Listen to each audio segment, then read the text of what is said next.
All right, welcome back to week 6. And this week we're going to be talking about the lines and spaces of the music staff and how they all have names. So, if we look here at the music staff, this is the most basic a music staff can look. We have a total of 5 lines and 4 spaces. And remember, we always count from bottom to top. Okay, so if we start here where my mouse is, that's line number 1, 2, the middle line is 3, 4, and then the top line is 5.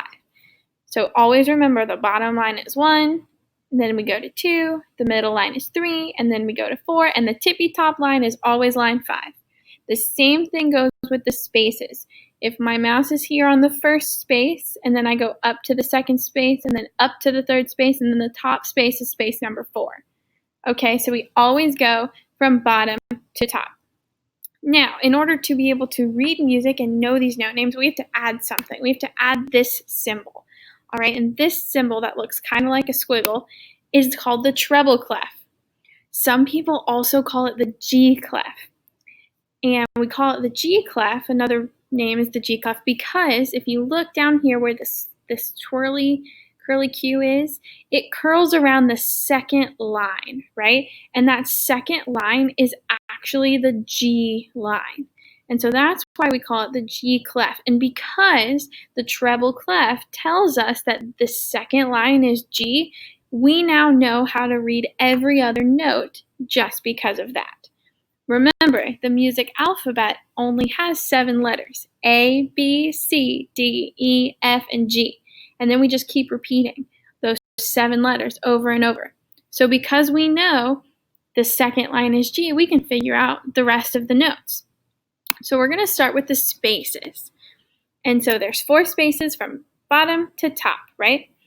And if we know the second line is G and we're going to go down 1 letter to the space below it, that's going to be F. Okay? So now we're going to go back up to our line G and we're going to look at the second space up. Now, if I think in my brain, I'm at G, that's the last letter in my musical alphabet. So I need to start over. So my next letter is going to be A. All right, and then we can go up to C is our next space. And then our tippy top space is E. What do you notice about these 4 letters? Do you notice anything? If you notice that they spell the word face, then you're a smart cookie. If we look from the bottom to the top, it spells F-A-C-E, and those spell face, okay? And so we know that the 4 letters in our spaces always spell face, okay? From bottom to top. We never go top to bottom. We always go bottom to top, and we always know the spaces will spell face. Now let's take a look at our lines. We already know that the second line is G, okay? Because our treble clef tells us that. We also now know that this first space is F. So if I go down 1 more, what letter do we think that's going to be? E. Very good. It's going to be E. So we now know that the first line is E and the second line is G. Now the space above G is A. So what do we think this third line might be? B. Very good. It's B. And we know the third space is C. So if we go up 1 more letter, it might be D. And then we know this fourth space is E. So that only leaves 1 more letter, right? 1 more letter up is F. Awesome job. So our lines go E, G, B, D, F. Now if you notice, those don't spell a word. But as musicians, we like to come up with silly sentences that help us remember the order that these letters go in. So here's a good example. This sentence says, every good boy does fine. Now, you notice I started from the bottom and went to the top because we always start from the bottom and go to the top. Every good boy does fine. Now, if you notice, each word starts with the letter that corresponds to that line. So every starts with an E and it's on the first line. Good starts with a G and it's on the second line. Boy starts with a B and it's on the third line.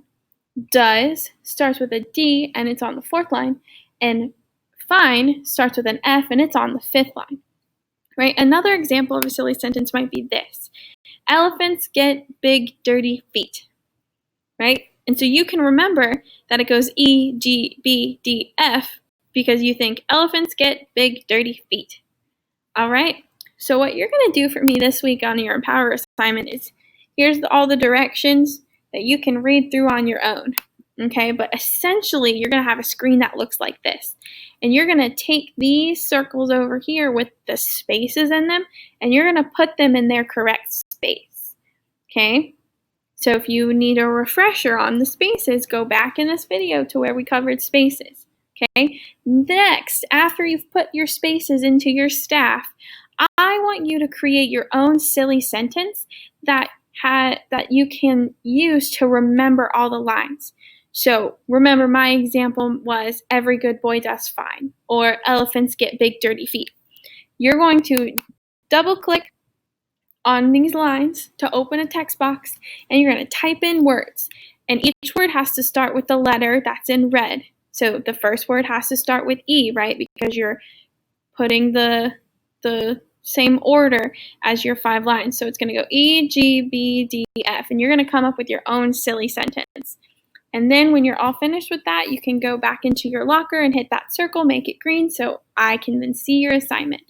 All right, if you have any questions, you can email me or message me on Dojo, and I hope that you have lots of fun with this activity, and I will see you next week.